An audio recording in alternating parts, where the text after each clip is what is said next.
Hello everyone, नमस्कार दोस्तों। स्वागत है आपको आपके अपने यूट्यूब चैनल पर। आज की वीडियो में हम बात करने वाले सीटी एग्जाम से 2022 का पेपर सॉल्व करने वाले संपूर्ण पेपर ऑफिशियल आंसर की से हल किया हुआ काफी इंपॉर्टेंट प्रश्न है, वो ही मैंने सेलेक्ट किए। तो हम शुरू करते हैं अपने प्रथम क्वेश्चन से। हमारा पहला क्वेश्चन है, आर एस कारक एक प्रतिजन है जो कि खाली जगह की सतह पर स्थित होता है। इंपॉर्टेंट सवाल है, पीटीटी एग्जाम्स 2022 से पूछा गया सवाल। एग्जाम की दृष्टि से आपको केवल लेवल समझना है कि किस तरह के एग्जाम्स में प्रश्न पूछे जाते हैं। तो आर एस कारक एक प्रतिजन है जो कि खाली जगह की सतह पर स्थित होता है। श्वेत रुधिरकण, लाल रुधिरकण, बिंबाणु, लिम्फोसाइट्स। तो इस क्वेश्चन का जो राइट आंसर है ऑप्शन नंबर बी, लाल रुधिरकण राइट आंसर है। हमारा नेक्स्ट क्वेश्चन, जब एक प्रणाली में इनपुट, प्रोसेस व आउटपुट पहले से पूरी तरह ज्ञात है तो वह प्रणाली क्या कहलाती है? ओपन, क्लोज, संभावित, नियतात्मक। इस क्वेश्चन का जो साथ राइट आंसर है ऑप्शन नंबर दूसरे का राइट आंसर है डी, नियतात्मक। यानी जब एक प्रणाली में इनपुट, प्रोसेस व आउटपुट पहले से ही पूरी तरह ज्ञात होता है तो वो प्रणाली क्या कहलाती है? तो वो नियतात्मक। हमारा नेक्स्ट क्वेश्चन है, ऐसी प्रक्रिया जिसमें कार्बोनेट अयस्क को धातु ऑक्साइड में बदलने के लिए वायु की सीमित उपस्थिति में दृढ़ता से गर्म किया जाता है, क्या कहलाती है? यानी आपको यह मालूम होना है कि निस्तापन और भर्जन में से इसका आंसर होगा। यानी ऐसी प्रक्रिया जिसमें कार्बोनेट अयस्क को धातु ऑक्साइड में बदलने के लिए वायु की सीमित उपस्थिति में, इसमें जो वायु की उपस्थिति है बताएगी ये सीमित, तो हमारा राइट आंसर है ऑप्शन नंबर सी, निस्तापन। हमारा नेक्स्ट क्वेश्चन है, राजस्थान के कितने जिलों में जनजातीय क्षेत्र विकास स्कीम लागू की जा रही है? बताना इस क्वेश्चन का आंसर। तो वो साथियों, राजस्थान में जो कितने जनजातीय क्षेत्र में विकास स्कीम लागू की जा रही है? तो वो 8, ऑप्शन नंबर बी। हमारा नेक्स्ट क्वेश्चन है, दालचीनी पादप के किस भाग से प्राप्त होती है? दालचीनी पादप के किस भाग से प्राप्त होती है? जड़, साल, पत्ती, फूल। पीटीटी एग्जाम्स पिछले वर्ष पूछा गया सवाल, सभी सवाल इंपॉर्टेंट है। तो इस क्वेश्चन का जो राइट आंसर है ऑप्शन नंबर बी, साल। नेक्स्ट क्वेश्चन, पंचायती राज संस्थाओं के लिए दलीय निर्वाचन की अनुशंसा की थी? कौन सी समिति ने जो पंचायती राज संस्थाओं के लिए दलीय निर्वाचन की अनुशंसा की थी? तो वो साथियों option number B, Ashok Mehta समिति। हमारा नेक्स्ट क्वेश्चन, राज्यपाल द्वारा राज्य की विधान परिषद के कितने सदस्य मनोनीत किए जाते हैं? इंपॉर्टेंट सवाल है, राज्यपाल द्वारा राज्य की विधान परिषद में कितने सदस्यों को मनोनीत किए जाते हैं? तो इस क्वेश्चन का साथियों राइट आंसर है ऑप्शन नंबर ए। और नेक्स्ट क्वेश्चन है, हिमालय की तीसरी सर्वाधिक ऊंची चोटी, आपको ध्यान रखनी है हिमालय की तीसरी ये जो सर्वाधिक ऊंची चोटी वो कौन सी है? मकालू, धौलागिरी, नंगा पर्वत, नंदा देवी। तो ये राइट आंसर है मकालू, जो हिमालय की तीसरी सर्वाधिक ऊंची चोटी है। हमारा next question, XeF5 plus iron की संरचना है, अपने संरचना पूछी गई है, केमिस्ट्री का सवाल है। यानी साइंस के 10 क्वेश्चन पूछे जाते हैं सीटी एग्जाम्स में, 10 क्वेश्चन कंप्यूटर के पूछे जाते हैं, 10 अंग्रेजी के पूछे जाते हैं, 10 मैथमेटिक्स से पूछे जाते हैं। इस तरह से जाते हैं सीटी एग्जाम्स में प्रश्न पूछे जाते हैं। तो कुल साइंस के 10 सवालों में से 2-3 सवाल केमिस्ट्री के पूछे जाते हैं। तो इस क्वेश्चन का राइट आंसर है वर्ग पिरामिड, ऑप्शन नंबर बी। और नेक्स्ट क्वेश्चन, दस्त के लिए उत्तरदायी ई कोलाई जीवाणु होते हैं? ग्राम धनात्मक, ग्राम ऋणात्मक, ग्राम उदासीन। सवाल काफी एग्जाम में पूछा जाता है, वही रिपीट हुआ है। तो 25वें क्वेश्चन का जो हमारा राइट आंसर है ऑप्शन नंबर बी, ग्राम ऋणात्मक। ये ध्यान रखना है सवाल। इसी तरह हमारा नेक्स्ट क्वेश्चन है, एक जलीय पारितंत्र में उत्पादकता का सीमा कारक क्या होता है? एक जलीय पारितंत्र में जो उत्पादकता का सीमा कारक है वो साथी प्रकाश होता है। हमारा राइट आंसर है ऑप्शन नंबर ए। फिर ये सवाल काफी इंपॉर्टेंट है, ग्राम सभा की एक वर्ष में कितने न्यूनतम बैठकें अनिवार्य है? आपको बताना है कि ग्राम सभा में एक वर्ष में कुल कितनी न्यूनतम बैठकें अनिवार्य है? 2, 3, 4 और 5। तो जो न्यूनतम बैठकें हैं वो ग्राम सभा में कुल कितनी होने अनिवार्य? 2, ऑप्शन नंबर ए। नेक्स्ट क्वेश्चन है, मनरेगा के अंतर्गत न्यूनतम दिनों का रोजगार प्रदान किया जाता है? काफी इंपॉर्टेंट सवाल है। मनरेगा के अंतर्गत न्यूनतम दिनों का, न्यूनतम कितने दिनों का रोजगार प्रदान किया था, न्यूनतम पूछा है तो वो जाती है 100 दिनों का। ये सवाल काफी इंपॉर्टेंट है। अब हमारा नेक्स्ट क्वेश्चन है, निम्नलिखित में से कौन सा एक युग्म सुमेलित नहीं है। आपको जो युग्म सुमेलित है वो साथ नहीं है वही बताना है। तो रेण सागा के साथ दरियाल जी थे, बिल्कुल रेण सागा के। फिर शाहपुरा के संत राम शरण जी थे। उसके बाद खेड़ापा के संत रामदास जी थे। लेकिन जो शीतल थे उसके साथ हरिवंश नहीं थे। शीतल शाखा के जो संस्थापक थे यानी जो भी थे वो था हरिराम दास जी। हरिवंश जी नहीं, हरिराम दास जी थे। ठीक है, हरिराम दास जी। इस क्वेश्चन का right answer option number D, यही सुमेलित नहीं है। अब हमारा नेक्स्ट क्वेश्चन है, हिंदी का क्वेश्चन है। 10 क्वेश्चन पूछे जाते हैं।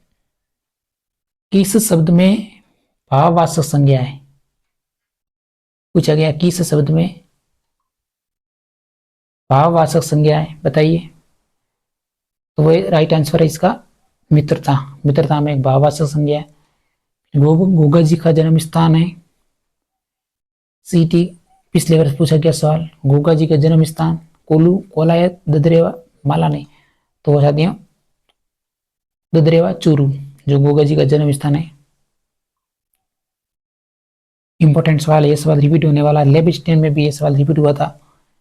निम्नलिखित में से कौन सा राजस्थान का अक्षांशीय विस्तार, आपको ध्यान रखना है, राजस्थान का अक्षांशीय विस्तार और देशांतरीय विस्तार। तो आपका अक्षांशीय विस्तार ध्यान रखना है, उत्तर से उत्तर की ओर होगा। 23°03 उत्तरी अक्षांश से 30°12 उत्तरी अक्षांश। देखो इस क्वेश्चन में सिर्फ दक्षिण दिया हुआ, यही गलत हो गया।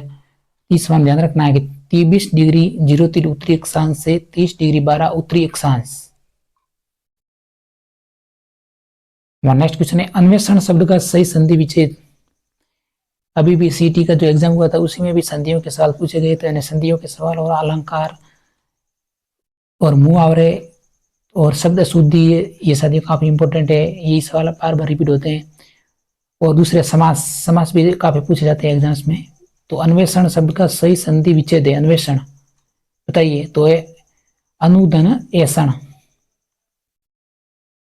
इस क्वेश्चन का जो राइट आंसर है साथियों अन्वेषण शब्द में ऑप्शन नंबर सी। कौन सा रक्त समूह सार्वभौमिक दाता, सबसे इंपॉर्टेंट सवाल है, रिपीट हुआ सवाल। तो कौन सा रक्त प्रकार का सार्वभौमिक दाता है, तो जो दाता है वो साथियों ओ नेगेटिव। ठीक है, इस क्वेश्चन का जो राइट आंसर है ओ नेगेटिव होगा, क्योंकि ओ पॉजिटिव और ए बी पॉजिटिव नहीं होगा। राइट आंसर है option number A, O negative, जो सार्वभौमिक दाता होता है। फिर हमारा नेक्स्ट क्वेश्चन है, √772,641 का मान है।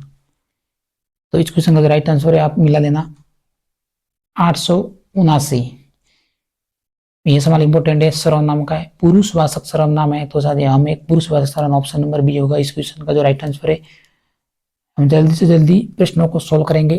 पुरुषवाचक सर्वनाम का उदाहरण है कौन सा है, हम। Option number B is right है।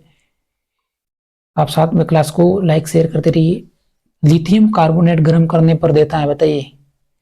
लिथियम कार्बोनेट गर्म करने पर देता है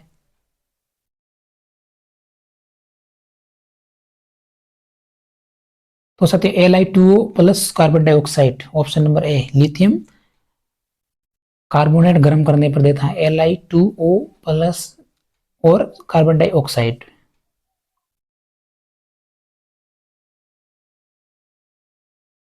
अमर काव्य वंशावली का लेखक कौन है, बताइए। ये मतलब आप लेखक एक बार जरूर पढ़े साथियों, क्योंकि लेखक इस बार भी सीटी ग्रेजुएशन लेवल में भी सवाल रिपीट हुए थे। महाकाव्य वंशावली, तो लेखकों का नाम आप जरूर याद करें। अमर महाकाव्य वंशावली का लेखक कौन थे, Jivadhar, Jagjivan Bhatt, Sadashiv Bhatt, Ranchhod Bhatt. Option number B, option number D, Ranchhod Bhatt Telang इस क्वेश्चन का राइट आंसर है।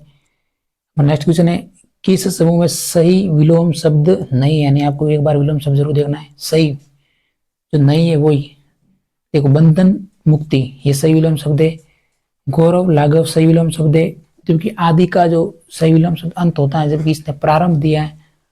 तो इस क्वेश्चन का जो राइट आंसर है ऑप्शन नंबर सी।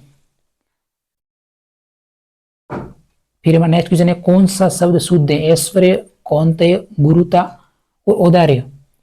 तो देखिए साथी इसमें जो शब्द शुद्धि आप ध्यान रखें, हिंदी में पूछा गया सवाल शब्द शुद्धि का है, समास जरूर याद करें शब्द शुद्धि, और संधियों का नाम याद जरूर करें। कौन सा शब्द शुद्ध है, ऐश्वर्य, कौंतेय, गुरुता, औदार्य। तो राइट आंसर है इसका गुरुता, ऑप्शन नंबर सी। फिर नेक्स्ट क्वेश्चन, माई कंचन और माई धवल किस फसल की किस्म है, बताइए। माई कंचन और माई धवल किस फसल की किस्म है, तो वह मक्का की। ठीक है, ध्यान रखें ऑप्शन नंबर सी, काफी इंपोर्टेंट है, डायरेक्ट पूछा जाएगा सवाल। निम्नलिखित में से कौन सा भारत का प्रथम निजी क्षेत्र द्वारा विकसित रॉकेट है। भारत का जो निजी क्षेत्र द्वारा विकसित रॉकेट बताइए, तो वो है Vikram S, option number C. ये विक्रांत एस है, ये विक्रम, तो इस क्वेश्चन का right answer option number C. Yudhishthir शब्द में कौन सा समास है, ये शब्द समास का काफी एग्जाम्स में रिपीट होता है, सेम टू सेम। युधिष्ठिर शब्द में कौन सा समास है, राइट आंसर बताइए, तो वह बहुब्रीहि समास। मैंने पूछा था कि समास भी रिपीट होते हैं काफी एग्जाम्स में, सीटी में विशेष रूप से होते हैं। फिर एक पंक्ति में रोमा बाई ओर से 8वीं तथा अमन दाई ओर से 7वां है।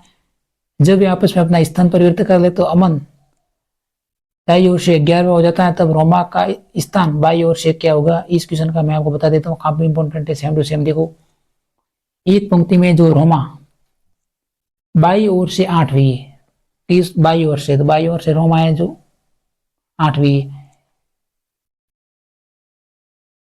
फिर अमन दाई ओर से 7वां, अमन पूछा है, अमन है जो दाई ओर से कौन सा स्थान है, 7वां अमन का।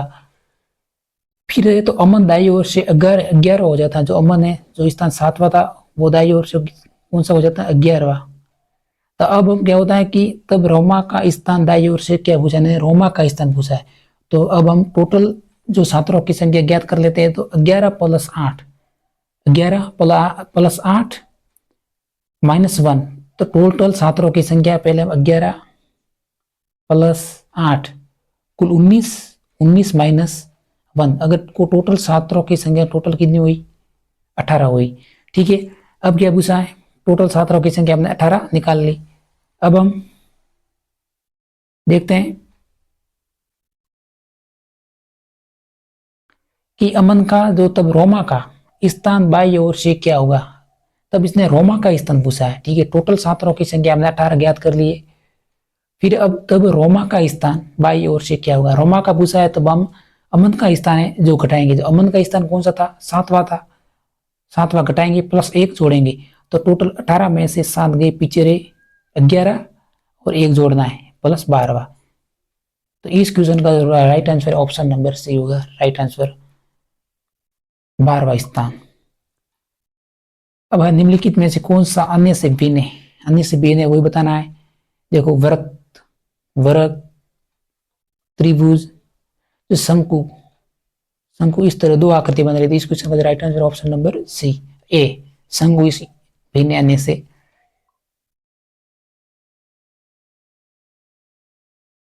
नेक्स्ट क्वेश्चन, डायमंड है, डायमंड बताना, डायमंड क्या है, कार्बन का बहुरूप, कार्बन का समावी, कार्बन का समस्थानिक, कार्बन का समआयनिक। तो कार्बन एक है, डायमंड एक कार्बन का एक अपर रूप है। ठीक है, ध्यान रखें। फिर हमारा नेक्स्ट क्वेश्चन है, अंतिम क्वेश्चन है, राजस्थान के कितने जिलों में मरुस्थलीय है, यानी कितने जिले हैं जो राजस्थान में मरुस्थलीय। तो सबको मालूम है 12 जिले हैं जो साथियों राजस्थान में मरुस्थलीय है। हमारा नेक्स्ट क्वेश्चन, ये क्वेश्चन का डिलीट हुआ था पिछली वर्ष 94 का क्वेश्चन सीटी एग्जाम्स का, एक और भाषा वाला ये सवाल डिलीट माना गया था क्योंकि आप मिला लेना, इसका आंसर नहीं निकलता है। और नेक्स्ट क्वेश्चन, अंतिम क्वेश्चन है, जयपुर घराने का प्रसिद्ध नृत्य कौन सा है, जयपुर घराने का प्रसिद्ध नृत्य, जयपुर घराने का प्रसिद्ध नृत्य, ओडिसी, भरतनाट्य, कथक, कथकली। तो वह राइट आंसर इसका होगा ऑप्शन नंबर सी, कथक। आज की वीडियो में इतना ही साथियों। अगर हमारा वीडियो चला तो एक सब्सक्राइब जरूर करें। तब तक मिलते हैं नेक्स्ट वीडियो में। जय हिंद।